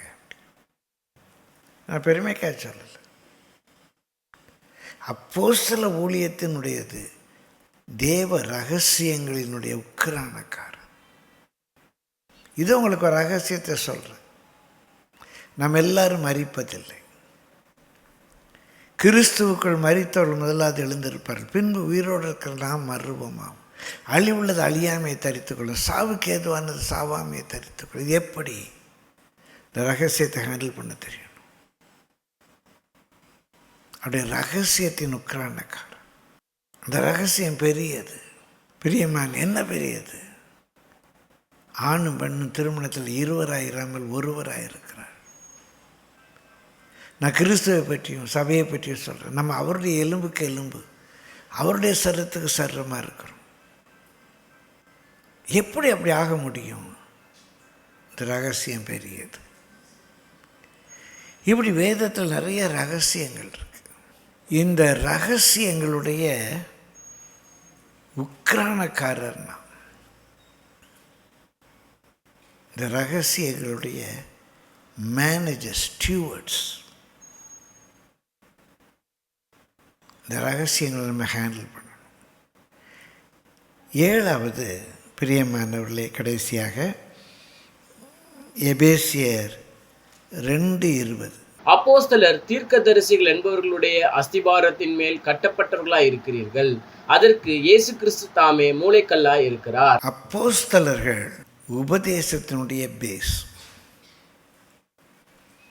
இந்த அப்போஸ்தலர் கொடுத்த உபதேசம் தான் இன்றைக்கி நம்ம சபை. நகை போடலாமா போடக்கூடாதா அதெல்லாம் வேண்டாம். பேதுரு சொல்லியிருக்கார் நகையால் அலங்கரியாமல், பவுல் சொல்லியிருக்கார் நகையால் அலங்கரியாமல். ஏசு என் சொப்பனத்தில் வந்து சொல்லலை, ஏசு தனியாக என்கிட்ட பேசலை அப்படின்னா. ஏசு என்கிட்ட பேசணுன்னா பைபிளை கழிச்சு துறப்படுங்க. எதுக்கு பைபிள்? ஏசு அவங்ககிட்ட வந்து பேசிட்டு போகிறாரு. எதுக்கு பைபிள்? அப்போஸ்தலர் சொன்னதான் எனக்கு தெரியும். அது சரியா தப்பா, வேணுமா வேண்டாமாலாம் இல்லை. இந்த உபதேசம், அப்போஸ்தலருடைய உபதேசம்னா ஃபவுண்டேஷன். நம்ம பேதுருவையும் பார்க்கல, பவுலையும் பார்க்கல, இயேசுவையும் பார்க்கல. அவங்க எழுதி கொடுத்த புக்கு நம்ம கையில் இருக்குது. அதான் நம்ம எல்லாருக்கும் சென்டர். கேத்தலிக்காக இருக்கட்டும், சிஎஸ்சியாக இருக்கட்டும், ப்ராட்டஸ்டண்ட்டாக இருக்கட்டும், பெந்தை கோஸ்தாக இருக்கட்டும், வேகாத கோஸ்தாக இருக்கட்டும், எல்லாருக்கும் ஒரே ஒரு பேஸ், இந்த word of God, apostolic teaching. அவங்க அப்போஸ்தலருடைய உபதேசத்தில் உறுதியாக இருந்தார். அப்போஸ்தலர் 2ஆம் அதிகாரம், steadfast in the teachings of apostles. பிரியமானவர்களே, பூர்வ எல்லைக்குரிய மாற்றாதீங்க. மாற்றினா என்னாகுமா? பாம்பு கடிக்கும். அப்போஸ்தலருடைய உபதேசத்தை மாற்றணுன்னா பிசாசு கடிக்கும். பூர்வ எல்லைக்குரிய மாற்றாதீங்க. மாற்றினா பாம்பு. நமக்குரிய பவுண்ட்ரி தான். இதை செய்யக்கூடாது, சரி தப்பு, எல்லாம் தப்பு இல்லை, அதெல்லாம் வேணாங்க. பைபிள் என்ன சொல்லியிருக்க அவ்வளோதான். அதை ஆவியின்படி நிதானிக்கிறோம், எழுத்தின்படி நிதானிக்காமல் எழுத்து கொல்லும், ஆவியோ உயிர்ப்பிக்கும். பொன்னினாலும் முத்துக்களினாலும் அலங்கரியாமல் போட்டிருக்கு. அப்போ வெள்ளினால் அலங்கரிக்கலாம், பிளாட்டினத்தினால் அலங்கரிக்கலாம். வசனம் இல்லை. எழுத்து கொல்லும், ஆவியோ உயிர்ப்பிக்கும். எங்கே அண்டர்லைன் பண்ணணும்னு பார்த்துக்கணும். அது எதுக்காக சொல்லியிருக்காங்க? அத்தனை மெட்டல் பேர் எழுத முடியுமாங்க? பிரியமானவர்களே, இந்த அப்போஸ்தலர் நம்ம உபதேசத்தை குறித்து ஜாக்கிரதைக்கணும். 1 தீமோத்தேயு 4:16 வாசிங்க. உன்னை குறித்தும் உபதேசத்தை குறித்தும் எச்சரிக்கையாயிரு, இவைகளில் நிலை கொண்டிரு. இப்படி செய்வாயானால் உன்னையும் உன் உபதேசத்தையும் கேட்பவர்களையும் ரட்சித்துக் கொள்வாய். இப்படி செய்வாயானால் உன்னையும் உன் உபதேசத்தை கேட்கலும் ரட்சித்துக் கொள்வாய். இல்லைன்னா நீயும் கெட்டு நாசமாக போவ, உன் சபைக்கு வர்றவங்களும் நாசமாக போவாங்க. நீ உபதேசத்தில் உறுதியாக இருந்தால், அதில் நிலைத்து இருந்தால் உன்னையும் காப்பாற்றிக்குவ, உன் சபைக்கு வர்றவங்களையும் காப்பாற்றிக்குவ. இல்லைன்னா நீயும் நாசமாக போவ, உன் சபைக்கு வர்றவங்களும் நாசமாக போவாங்க. அது வசனத்துக்கு அதான் பொருள். நான் யாரையும் தப்பாக சொல்லலை. இப்படி செய்தால் நீ உன்னையும் உன்னை கேட்கறதும் காப்பாற்றிக்கொள்ள. இப்படி செய்யலைன்னா நீயும் நாசமாக போவ, உன்னை கேட்குறவங்களும் நாசமாக போவாங்க. உபதேசத்தை குறித்து அன்றைக்கு ஒரு பாஸ்டர்கிட்ட கேட்குறேன், புதுசாக மீட் பண்ணுறேன், உங்கள் சர்ச் டாக்டரின் என்னன்னு கேட்டேன். இன்னொன்று ஷாக் ஆகிடுச்சிங்க அவர் சொன்ன பதில். எங்களுக்கெல்லாம் டாக்டரின்லாம் கிடையாது. அடப்பாமே, இவர் என்ன பண்ணுறது? டாக்டரினே கிடையாதான். சபை நடத்துகிறாரு. காணிக்க மட்டும்தான் உண்டோ தெரியலையே. டாக்டரின் இல்லாமல் எப்படி சபை நடத்துகிறாரு? எங்களுக்கு டாக்டரின்லாம் கிடையாது. என்ன மீன் பண்ணாரோ? எஸ்வே எஸ்வே எஸ்வேன்னு. டாக்டரின்னா என்ன? That's a frame work. It's not just a statement of faith. It's the framework on which you build the church. Either you should be saved or not saved. Should you take baptism or you need not take baptism? There's a structure. So how do you take baptism? Why do you take baptism? So we've got a doctrine. Statement of faith. அப்படி நீங்கள் இன்னொரு word சொல்கிறீங்க. Statement of faith ஒவ்வொருத்தர் ஒரு மாதிரி உருவாக்கிக்கிறாங்க. Doctrine அப்படிங்கிறது தான், அதுலேருந்து வர்ற ஒரு வேர்டு தான் ஸ்ட்ரக்சர், எலும்பு. நமக்கு அதான் ஷேப் கொடுக்கு, மொபிலிட்டி கொடுக்கு. எலும்பு இல்லைன்னா நம்ம மொபைலில் இருக்க முடியாது, நடக்க முடியாது, கை தூக்க முடியாது. எலும்பு தான். மற்றெல்லாம் சதை, தோல், நரம்பு எல்லாம் இருக்குது. நமக்கு ஸ்ட்ரக்சர் கொடுக்கறது தான் டாக்டர். ஒருத்தர் இயேசுவை தேவன் ஒத்துக்கிறாங்க, இல்லை அவர் நபி தான் அப்படின்னு ஒருத்தர் சொல்கிறாங்க. ரெண்டு டாக்டர். வாட்ஸ் த டாக்டரின் யூ ஃபாலோ? ஒன்று இயேசுவை தேவன் சொல்லுங்கள், இல்லை இயேசு தேவன்லாம் இல்லை, தேவனுடைய குமாரன் தான், அவர் ஒரு நபி தான், அது டாக்டர். இயேசு தான் தேவன், இது ஒரு டாக்டர். இதான் அந்த சபை மூவ் பண்ணுற ஸ்ட்ரக்சர். எங்களுக்கு ஒரு டாக்டருமே கிடையாதுன்னா எப்படி சபை மூவ் பண்ணணும்? ஞானஸ்நானம் கண்டிப்பாக எடுக்கணும். இல்லை அதெல்லாம் தேவையில்லை, அது கிரிய. ஞானஸ்நானம்னு ஒன்று தேவையில்லை, விசுவாசம் போதும். 2 different doctrines. இதில் எது Bible doctrine? So doctrine gives the base for the mobility. எனக்கு டாக்டரினே இல்லைன்னு எப்படி இருக்க முடியும்? உங்களுடைய உபதேசம் என்ன? உங்களுடைய டீச்சிங் என்ன? அப்போஸ்தலருடைய உபதேசம் தான் எங்களுடைய டீச்சிங். ஸோ அப்போஸ்தலர், they are given the foundation for Christianity. It's not the Pope. It's not a Pentecostal leader. It's not the synod. It's the apostles who give the base for the Christian life. அப்போஸ்தல உபதேசம் அதான் நமக்கு base. பிரியமானவர்களே, இதைத்தான் நமக்கு வேறு என்ன base இருக்க முடியும்? இதை குறித்து நம்ம ஜாக்கிரதையாக இருப்பது ரொம்ப ரொம்ப நல்லது. கர்த்தருடைய பரிசுத்த நாமத்துக்கு மகிமை உண்டாவதா. ஏன்னா பிரியமானவர்களே, யூதா 1ஆம் அதிகாரத்தில் வாசிக்கிறோம். யூதா 1ஆம் அதிகாரத்தில் அவர் பரிசுத்தவான்களுக்கு ஒரு விஷயம் ஒப்பு கொடுக்கப்பட்ட விசுவாசத்துக்காக நீங்கள் தைரியமாக போராடணும்னு சொல்கிறார். ஏன்னா இந்த காலத்தில் 4ஆம் வசனம் வாசிங்க.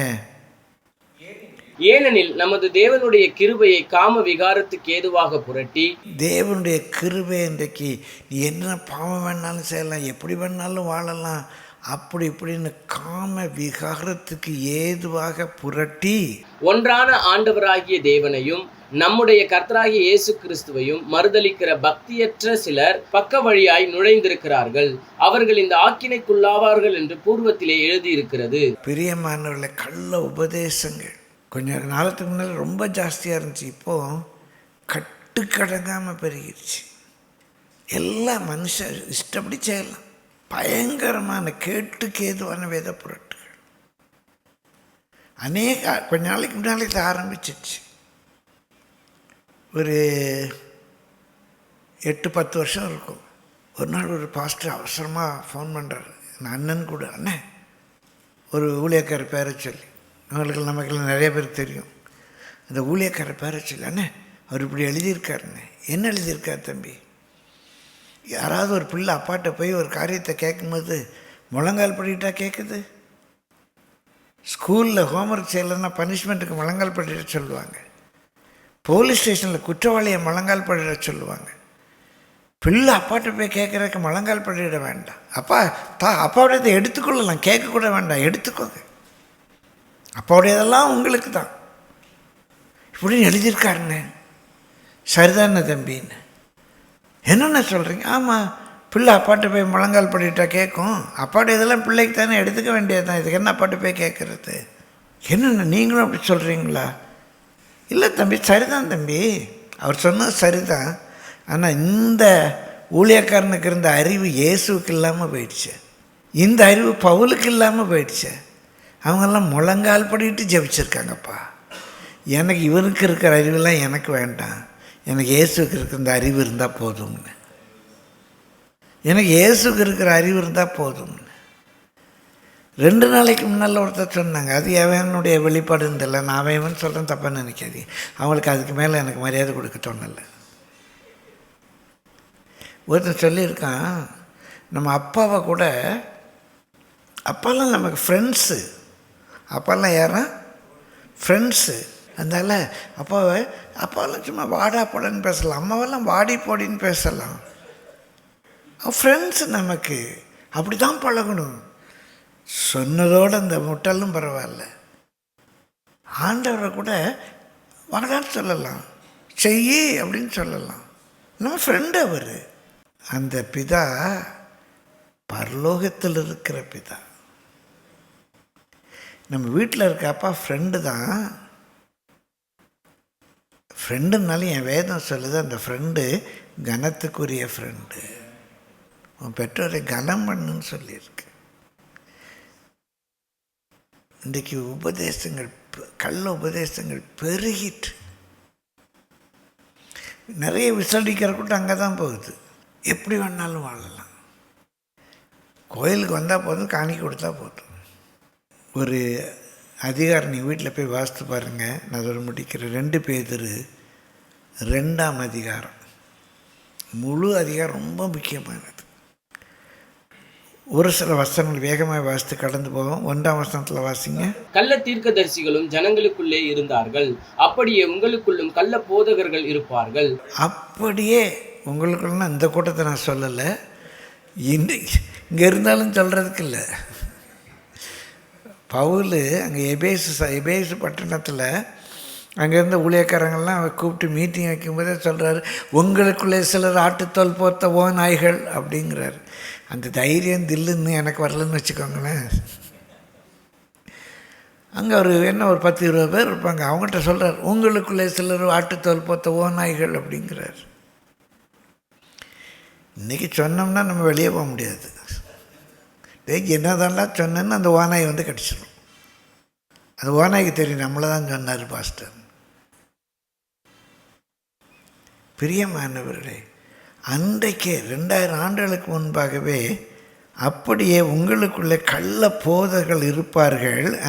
அவர்கள் கேட்டுக்கேதுவான புரட்டுகளை தந்திரமாய் நுழைய பண்ணி தங்களை கிரயத்துக்கு கொண்ட ஆண்டவரை மறுதலித்து தங்களுக்கு தீவிரமான அழிவை வருவித்துக் கொள்ளுவார்கள். அவர்களுடைய கெட்ட நடக்கைகளை அநேகர் பின்பற்றுவார்கள். அவங்களுடைய கெட்ட நடக்கையை தான் அநேகர் பின்பற்றுவார்கள்.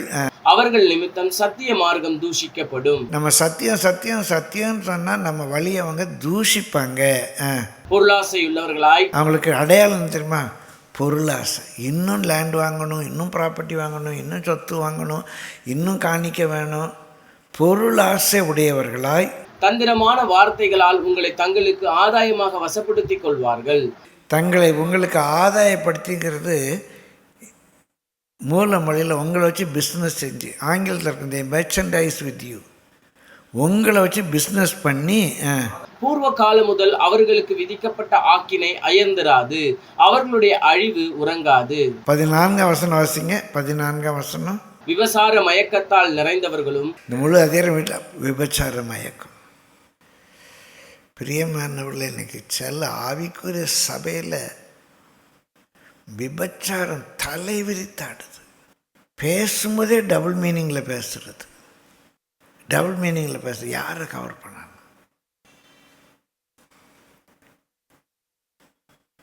துணிஞ்சு விபச்சார பாவத்தில் நடந்த சம்பவம். எத்தனையோ சம்பவம் சொல்லுவோம். எனக்கு 10 தெரியும்னா உங்களுக்கு 100 தெரியும்.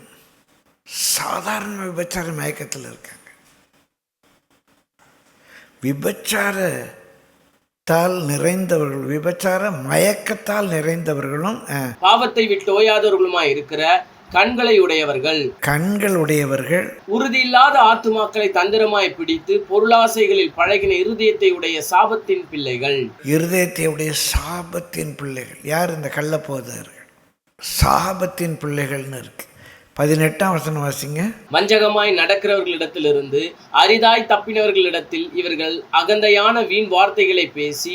அகந்தையானன்னா ஏதோ அகந்த அது இல்லை, ஹை ஃப்ளோட்டிங். நல்லா பெரிய பெரிய ஆண்டவர் இப்படி பண்ணுவார், இப்படி ஊழியக்காரன் ஆகலாம், ஊழியக்காரன் இப்படி ஆயிடலாம், இப்படி செய்யலாம், இப்படி செய்யலாம் அப்படின்னு பேசி மாம்ச இச்சைகளினாலும் காம விகாரங்களினாலும் அவர்களை தந்திரமாய் பிடிக்கிறார்கள். மாம்ச இச்சைகளினாலும் காம விகாரங்களினால் அவர்களை தந்திரமாய் பிடிக்கிறார்கள். பயங்கரமான காலத்தில் இருக்கும். இவங்களுக்கு அடையாளம் ஒன்று சொல்லி காட்டுறேன். 22 வசனம் வாசிங்க. நாய் தான் கக்கினதை தின்னவும். நாய் கக்கினதை நக்குமா. என்னத்தை வேண்டான்னு விட்டாங்களோ ஒரு காலத்தில் இவங்களை அடையாளம் கண்டுக்குவாங்க. அதெல்லாம் தப்பு இல்லை அப்படின்னு இன்றைக்கி எடுத்துக்குவாங்க. எதெல்லாம் ஒரு காலத்தில் வேண்டான்னு சொன்னாங்களோ அதை திரும்ப எடுக்கும்போது அந்த வசனத்தை நீங்கள் நினச்சிக்கோங்க. யாரையாவது அப்படி பார்த்தீங்கன்னா அதான் இவங்க. ஆனால் இதெல்லாம் தப்புன்னு விட்டாங்களோ அதெல்லாம் இன்றைக்கி செய்வாங்க. நாய் தான் கக்கினதை தின்னவும் கழுவப்பட்ட பன்றி சேற்றிலே புரளவும். அன்றைக்கு இயேசுவின் இரத்தத்தினால, வசனத்தினால, பரிசுத்தாவியினால, சத்தியத்தினால கழுவப்பட்டோம். இந்த அசுத்தத்தெல்லாம் விட்டுட்டோம். இதெல்லாம் தூக்கி எறிஞ்சிட்டோம். இதெல்லாம் பாவம். ஆண்டவர் என்னோடு பேசினார். வசனத்தை பார்த்து வசனத்துக்கு கீழ்ப்படிங்க, சத்தியத்துக்கு கீழ்ப்படிங்க, சபையின் உபதேசத்துக்கு ஒப்பு கொடுத்தேன் அப்படின்னு சொல்லி கழுவப்பட்ட பன்றி எதை வேண்டாம் சேருன்னு தூக்கி எறிஞ்சிச்சோ அதை எடுத்து பூசிக்கும். அப்படி யாராவது உங்களுக்கு தெரியும்னா அவங்க தான் இவங்க. உபதேசத்தில் உறுதியாக இருக்க மாட்டாங்க, அவங்க டீச்சிங்ஸில் உறுதியாக இருக்க மாட்டாங்க. நேற்று அது தப்புன்னு பிரசங்கம் பண்ணியிருப்பாங்க, இன்றைக்கி யாரையும் அட்ஜஸ்ட் பண்ணுறது அதெல்லாம் தப்பு இல்லைன்னுபாங்க.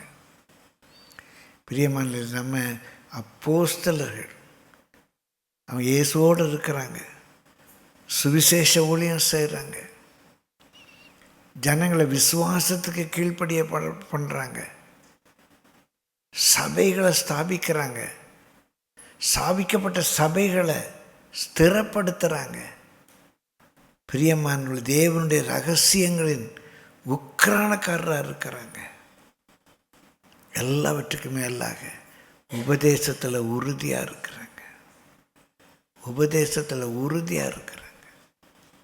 இது ஒரு பட்டம் அல்ல பிரியமானவர்களே, இது ஒரு ஊழியம். நம்ம எல்லாருக்கும் கர்த்தர் அந்த ஊழியத்தை தர்றார். அப்போஸ்தலருடைய ஊழியம். நீங்கள் பாஸ்டராக இருக்கலாம், அது உங்கள் ஃபங்க்ஷன். ஆனால் நாமும் அந்த கிருபையை பெற்றுக்கொண்டு சகல ஜாதிகளையும் சீஷராக்குறோம், சகல ஜாதிகளையும் விசுவாச கீழ்ப்படிய பண்ணுறோம், சகல ஜாதிகளுக்கு நற்செய்தி அறிவிக்கிறோம். எல்லா இடங்கள்லையும் கிராமங்களில் சொல்லப்பட்டிராத இடங்களில் சபைகள் பெருகணும். சபை பெருகணும்னு இல்லை, ஒரு 100 ஆடு, அந்த 100 ஆட்டிலேருந்து வர்ற பால், அந்த 100 ஆட்டிலேருந்து வர்ற ரோமம், அந்த 100 ஆட்டிலேருந்து வர்ற அந்த நன்மை நமக்கு போதும். அழைத்தவர் தேவன், அழைத்தவர் இது வரைக்கும் எனக்கு ஒரு நன்மை குறையப்படலை, எந்த வெளிநாட்டு பணமும் கிடையாது, போதும். பிரியமானவர்களே, கர்த்தர் நம்மோடு கூட பேசட்டும். உபதேசத்தில் எல்லாவற்றுக்கும் மேலாக உபதேசத்தில் உறுதியாக இருக்கிறோம். பிரியமானவர்களே, கர்த்தருடைய 2-3 அதிகாரங்களை வீட்டில் போய் நீங்கள் வாசித்து பாருங்கள். அதனால் கர்த்தர் நம்மோடு கூட பேசியிருக்கிறார். பிரியமானவர்களை நிறைவாக சொன்னான், அப்போஸ்தலர் அல்லாதவர்கள் தங்களை அப்போஸ்தலர் என்று சொல்லுகிறதை சோதித்து அவர்களை பொய்யர் என்று நம்ம கண்டறியணும். மற்றவர்களுக்கும் இதுங்க பொய் அப்படிங்கிற சொல்லலாம். அப்போஸ்தலர் வெறும் பட்டம் அல்ல, நம்ம எல்லாரும் நிறைவேற்ற வேண்டிய ஊழியம்